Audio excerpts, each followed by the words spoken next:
இன்றே சப்ஸ்கிரைப் செய்து உங்கள் ஃபேவரட் ஷோகளை காணுங்கள். நான் கூட சிவனாண்டி அந்த போட்டோவை காமிக்கும் போது மனசுக்குள்ள பயந்துகிட்டே தான் இருந்தேன். நல்ல வேளை நீங்க வந்து சந்தேகத்தை கிளியர் பண்ணிட்டீங்க. உங்களுக்கு எதிராக அந்த சிவனாண்டி இவ்ளோ பெரிய சதி செஞ்சிருக்கான்னு நினைக்கும் போது அவன் மேல எனக்கு ஏற்கனவே இருக்கிற கோவம் இன்னும் அதிகமாயிட்டே போகுது. அதை விடுங்க அத்தை. அவங்க பிளான் பண்ணதான் நடக்கல.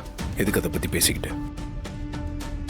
எப்பா சகல, யாரு உனக்கு ஏக்கர் பால் போட்டுக்கிட்டே இருந்தாலும் தலை மாதிரி ஹெலிகாப்டர் ஷாட் அடிச்சுக்கிட்டே இருக்கியே. சூப்பர் தலை நீ. என்னங்க பண்றது? அவங்களுக்கு வேற வேலையே இல்ல, இதே வேலையை சுத்திட்டு இருக்காங்க. இதுக்காகலாம் நம்ம டென்ஷன் ஆயிட்டு இருக்க முடியுமா? சந்திரா, உனக்கு நான் கொடுக்கற ஃபைனல் வார்னிங் இது. இனிமே மாப்பிளைய பத்தி ஏதாவது தப்பா பேசுன அப்புறம் நான் மனுஷியாவே இருக்க மாட்டேன். இல்லக்கா, இவன் வந்து ஏய், இப்பதானே சொன்ன வாயை மூடுன. அத்தை, நான் இதை சொல்றேன்னு தப்பா எடுத்துக்காதீங்க. இவங்களும் இவங்க ஹஸ்பண்டும் என்னை பழி வாங்கறதுக்காக ஒரு வேலை ஒன்று சேர்ந்துட்டாங்களோன்னு எனக்கு தோணுது.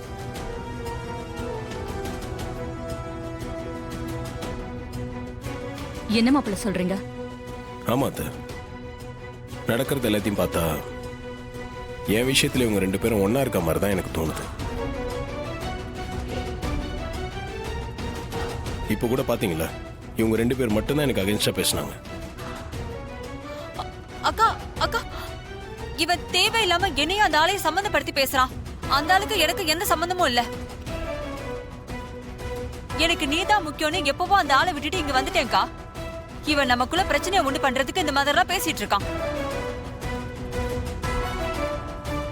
சந்திரா, உன்னை நான் நம்புறேன். எனக்கு நீ எவ்வளவு முக்கியமோ அதே அளவுக்கு மாப்பிளையும் முக்கியம். அதனால இனிமே அவர் மேல சந்தேகப்படாத.